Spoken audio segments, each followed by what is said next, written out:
Hello everyone, welcome to target entrance exam YouTube channel. आज हम लोग 2024 का जो हमारा प्रीवियस ईयर पेपर है उसमें हिंदी के बचे हुए 25 क्वेश्चन कंप्लीट करने वाले हैं। हम 25 क्वेश्चन ऑलरेडी कर चुके हैं। 25 question that is question number 76 से क्वेश्चन नंबर 100 तक आज हम कंप्लीट करेंगे, ठीक है। और अगर आपको इसकी PDF चाहिए, जो हमने क्लास कर रहे हैं हम आपको उसकी PDF चाहिए तो आप एप्लीकेशन डाउनलोड कीजिए, वहाँ से आपको इसकी PDF मिल जाएगी। बीएड एंट्रेंस एग्जाम PYQ करके सेक्शन होगा, वहाँ पे जाके आप अपनी PDF डाउनलोड कर सकते हैं, ठीक है। आज का क्वेश्चन स्टार्ट करते हैं। आज का हमारा पहला क्वेश्चन है, अकर्मक धातुओं से बनने वाला और सदैव एकवचन पुल्लिंग और अन्य पुरुष की क्रिया वाला वाच्य कौन सा संभव है। देखो ये डायरेक्ट क्वेश्चन है, सदैव एकवचन पुल्लिंग और अन्य पुरुष की क्रिया वाला वाच्य आपने बताना है कौन सा संभव है। भाववाच्य, कृतवाच्य, कर्मवाच्य और भाववाच्य या कर्मवाच्य। क्या हो जाएगा इसका आंसर? भाववाच्य, है ना। ए इसका बिल्कुल सही आंसर हो जाएगा। नेक्स्ट क्वेश्चन, कानो सुनी बात पर यकीन मत करो, रेखांकित पद का कारक बताइए। कानो सुनी का मतलब होता है कानों से सुनी या कानों के द्वारा सुनी, ठीक है, कानों से सुनी। आपको इसमें कारक बताना है, ठीक है। तो क्या होगा? कर्ता होगा, कर्म होगा, करण होगा या संप्रदान होगा। तो इसमें करण कारक होगा ना, से के द्वारा, कानों के द्वारा, तो हो जाएगा करण कारक। नेक्स्ट क्वेश्चन, राजा ने ब्राह्मण को धन दिया, वाक्य में रेखांकित पद में कारक है। राजा ने ब्राह्मण को धन दिया, कर्ता कारक, कर्म कारक, संप्रदान कारक या अपादान कारक। देखो इसमें राजा के द्वारा धन दिया जा रहा है और जहाँ देने का भाव होता है वहां पे संप्रदान कारक होता है, ठीक है। तो क्या आंसर हो जाएगा इसका? सी आंसर हो जाएगा, संप्रदान कारक। नेक्स्ट क्वेश्चन, इनमें से कौन सा शब्द उर्दू के उपसर्ग से नहीं बना है? उर्दू के उपसर्ग से नहीं बना है। नाराज, लाचार, दुबला या बेवकूफ। क्या आंसर हो जाएगा इसका? इसका आंसर हो जाएगा सी, दुबला, क्योंकि दुबला में दू उपसर्ग आता है जो कि एक हिंदी उपसर्ग है ना। हमसे ये तो पूछा था, ये हमारा एक हिंदी उपसर्ग है, ठीक है। इसमें दो उपसर्ग है ना, तो ये हमारा एक हिंदी उपसर्ग है, उर्दू उपसर्ग नहीं है। नेक्स्ट क्वेश्चन, प्रादेशिक शब्द में कौन सा प्रत्यय? देखो हम ऑलरेडी बात कर चुके हैं कि जो उपसर्ग होते हैं वो शब्द से पहले जुड़ते हैं, ठीक है, और प्रत्यय जो होता है वो शब्दांश के बाद जुड़ते हैं और अपनी प्रकृति के अनुसार शब्द के अर्थ में परिवर्तन कर देते हैं। तो प्रादेशिक की अगर हम बात करें तो इसमें बाद में क्या जुड़ा है? इक जुड़ा है, तो इसका प्रत्यय क्या होगा? इक होगा, ठीक है। तो बी इसका आंसर हो जाएगा। प्रादेशिक में कौन सा प्रत्यय है? बी, इक। ओके, नेक्स्ट क्वेश्चन, नीचे दिए गए युग्म में कौन सा त्रुटिपूर्ण है? आपको बताना है किसमें गलती है। अनुग्रह, आग्रह, अनंत, अंत, जड़, चेतन, आकृष्ट, विकृष्ट। तो इसमें आपने बताना है कि कौन सा जो विलोम शब्द है, देखो सबके विलोम शब्द दे रखे हैं, कौन सा त्रुटिपूर्ण है। तो क्या आंसर हो जाएगा हमारा? ए सही आंसर हो जाएगा, अनुग्रह, विग्रह। तो अनुग्रह आग्रह, सॉरी, अनुग्रह का क्या होता है? विग्रह होता है, आग्रह नहीं होता, विग्रह होता है, ठीक है। तो क्या होना चाहिए? अनुग्रह विग्रह पर क्या है? अनुग्रह आग्रह। तो ये हमारा आंसर गलत हो गया। बाकी सारे हमारे विलोम शब्द बिल्कुल सही दे रखे हैं। नेक्स्ट क्वेश्चन, नैसर्गिक का विलोम है। नैसर्गिक का विलोम आपने बताना है। तो नैसर्गिक का जो मतलब होता है, नैसर्गिक का जो विलोम होता है वो होता है हमारा, क्या होता है? प्राकृतिक, अप्राकृतिक, अस्वाभाविक या कृत्रिम। तो क्या हो जाएगा हमारा? कृत्रिम हो जाएगा, ठीक है, कृत्रिम हो जाएगा। नैसर्गिक का जो अर्थ होता है वो एक तरीके से आप लगा लो प्राकृतिक, ठीक है। प्राकृतिक मतलब तरीके समानार्थी शब्द आप कह सकते हैं, ठीक है। तो मतलब प्राकृतिक, तो इसका जो विलोम बनता है वो क्या बनता है? कृत्रिम बनता है। तो डी इसका बिल्कुल सही आंसर हो जाएगा। नेक्स्ट क्वेश्चन, किस वाक्यांश के लिए प्रयुक्त शब्द सार्थक है? व्याकरण जानने वाला वीर प्रसु नहीं है, तो देखो पहले ही गलत हो गया, ये गलत है। क्षण में नष्ट होने वाला क्षतिपूर्ति, ये भी बिल्कुल गलत है। जिसमें सबकी सम्मति है, सर्वज्ञ, ये भी बिल्कुल गलत है। जो बिना वेतन काम करता है, अवैतनिक, ये बिल्कुल सही है। क्या आंसर हो जाएगा? डी। अच्छा, इनके अब जान भी लेते हैं कि क्या कहते हैं। व्याकरण को जानने वाला जो कहलाता है वो होता है व्याकरण, ठीक है, ये होता है सही आंसर। अच्छा, क्षण में नष्ट होने वाला कहते हैं क्षणभंगुर को, क्षणभंगुर, ओके। जिसमें सबकी सम्मति है तो वो कहते हैं सर्वज्ञ नहीं होता, होता है सर्वसम्मति,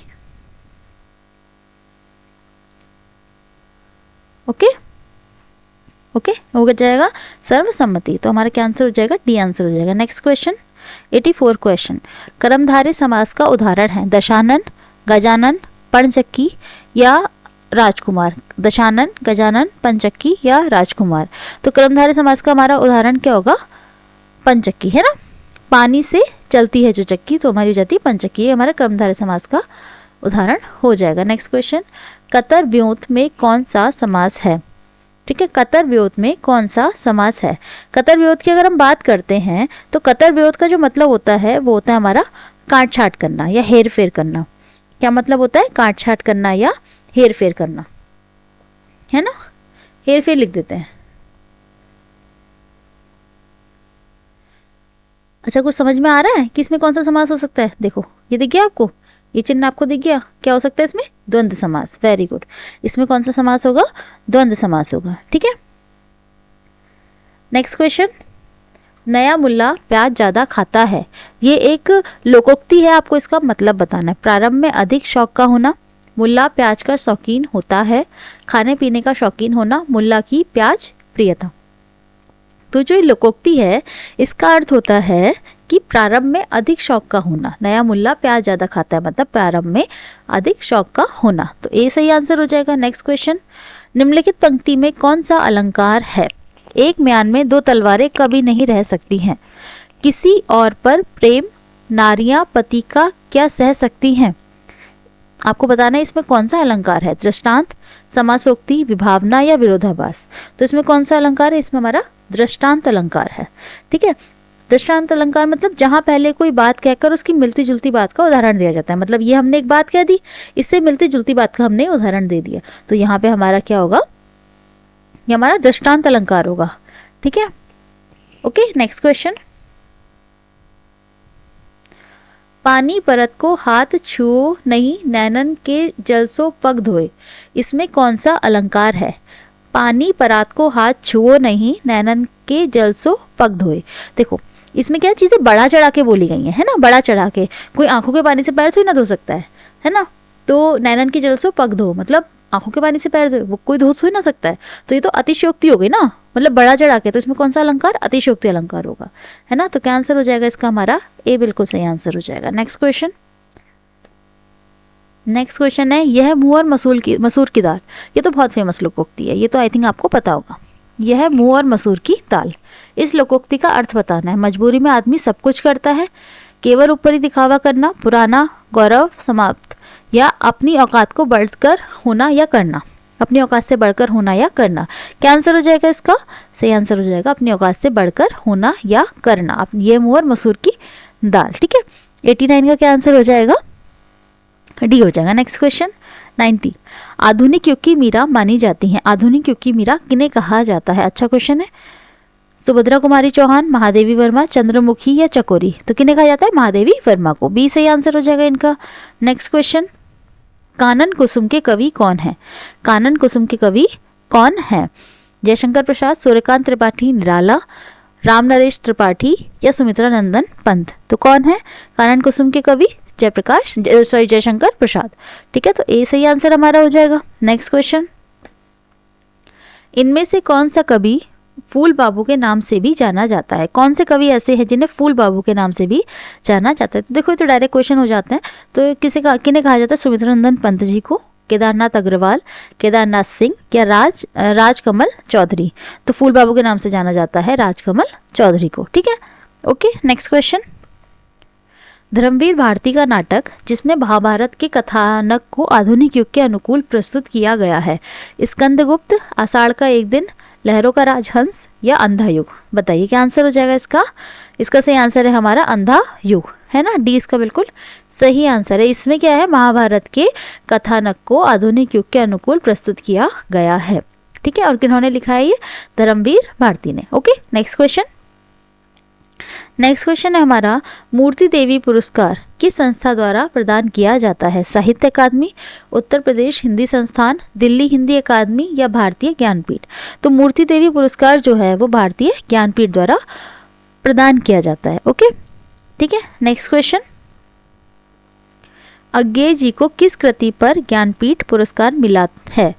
अज्ञेय जी को किस कृति पर ज्ञानपीठ पुरस्कार मिला है? भग्नदूत, इत्यलम, हरी घास पर क्षण भर या कितनी नावों में कितनी बार। तो इन्हें मिला है कितनी नावों में कितनी बार। इसके लिए ज्ञानपीठ पुरस्कार इन्हें कब मिला? 1978 में। कब? 1978 में। ओके, नेक्स्ट क्वेश्चन की बात करते हैं। नेक्स्ट क्वेश्चन हमारा पूरा पैराग्राफ आ जाता है, तो हम क्या करते हैं, हम आप ही वीडियो पॉज करके पूरा पैराग्राफ पढ़ सकते हैं, ठीक है, पूरा पैराग्राफ पढ़ के तब आंसर दीजिएगा। अदरवाइज आप एप्लीकेशन से ये PDF डाउनलोड कर सकते हैं, वहाँ पे आप इसे पढ़िएगा, उसके आंसर दीजिएगा, ठीक है। हम आंसर ढूंढने की कोशिश करते हैं, ओके। तो हमारा पहला क्वेश्चन है, कैसे मित्र विष से भरे घट के समान त्याज्य होते हैं। कैसे मित्र विष से भरे घट के समान त्याज्य होते हैं। ये सारे आंसर आपको किस में मिलेंगे, इस पैराग्राफ में मिलेंगे, ठीक है। जो मित्र सिर्फ अप्रिय वचन बोलते हैं, जो मित्र सिर्फ चुप रहते हैं, जो मित्र प्रिय बोलते हैं लेकिन पीछे विष वमन करते हैं, जो मित्र सिर्फ सच बोलते हैं। तो कैसे मित्र विष से भरे घट के समान त्याज्य होते हैं, देखते हैं। तो इसका आंसर हम देखते हैं। इसका आंसर हमें कहाँ मिलेगा, कैसे मित्र, देखो ये हो गया, ऐसे मित्र मुख पर अमृत वाले विष से भरे घट के समान त्याज्य हैं, ठीक है। कैसे, जो पीछे विष वमन करते हैं, ठीक है। देखो ये हो गया। तो हमारा आंसर क्या हो जाएगा, हमारा आंसर हो जाएगा जो पीछे विष वमन करते हैं, जो सबके सामने प्रिय बोलते हैं लेकिन पीछे विष वमन करते हैं। देखो यहाँ तक हमने बोला, ये हाईलाइट कर देते हैं इसको। ऐसे मित्र सबके सामने प्रिय बोलते हैं लेकिन पीछे विष वमन करते हैं, तो ऐसे मित्र विष से भरे घट के समान त्याज्य है, ठीक है। हमारा आंसर हो गया, मिल गया हमें आंसर, सी इसका सही आंसर हो जाएगा। नेक्स्ट क्वेश्चन, विष वमन शब्द कौन से समास का उदाहरण है। विष वमन शब्द कौन से समास का उदाहरण है, तो आपने बताना है कौन से समास का उदाहरण है ये। द्वंद्व समास, बहुव्रीहि समास, अव्ययी भाव समास या तत्पुरुष समास। तो विष वमन का जो अर्थ होता है वो होता है विष उगलना, ये कटु बात कहना, तो ये हमारा तत्पुरुष समास का उदाहरण होता है। तो डी इसका बिल्कुल सही आंसर हो जाएगा। नेक्स्ट क्वेश्चन, पातक शब्द का विलोम निम्नलिखित में से कौन सा शब्द है। पातक, तो पातक का जो मतलब होता है वो होता है एक तरीके से पाप, ठीक है। तो पाप का विलोम क्या होगा, पुण्य होगा, तो हमारा ए बिल्कुल सही आंसर हो जाएगा इसका। नेक्स्ट क्वेश्चन, नेक्स्ट क्वेश्चन है, मित्रता को स्थिर और दृढ़ रखने के लिए सबसे महत्वपूर्ण आवश्यक तत्व है। आपको बताना है मित्रता को स्थिर और दृढ़ रखने के लिए सबसे महत्वपूर्ण आवश्यक तत्व है। उधार देना, समय पर सहायता ना करना, सहिष्णुता, उदारता, बुराई करना और गुणों को छिपाना। तो क्या आंसर हो जाएगा इसका, देखें, चलिए हम ढूंढते हैं। हमारा क्वेश्चन था कि मित्रता को स्थिर और दृढ़ रखने के लिए ना, तो हाँ देखो ये आंसर मिल गया, ये तो हमें देखते ही मिल गया। मित्रता को स्थिर और दृढ़ रखने के लिए सबसे महत्वपूर्ण आवश्यक तत्व है सहिष्णुता और उदारता, ठीक है। आंसर हमें मिल गया, चलो मार्क कर लेते हैं। कहाँ था, सहिष्णुता और उदारता, ठीक है, सी आंसर हो जाएगा इसका। और आज का हमारा लास्ट क्वेश्चन है, किस कारण से मित्रता में दरार पैदा होने का भय बना रहता है। दोष दर्शन और एक दूसरे पर छींटाकशी से, स्पष्ट और सीधी बात कहने से, असहयोग करने से या झूठी प्रशंसा करने से किस कारण से मित्रता में दरार पैदा होने का भय बना रहता है। चलो ढूंढते हैं, किस कारण से मित्रता में दरार पैदा होने का भय बना रहता है। चलो देखो मिल गया, ये रहा, दोष दर्शन और एक दूसरे पर छींटाकशी से मित्रता में दरार पैदा होने का भय बना रहता है। चलो ठीक है, ये आंसर भी हमें मिल गया।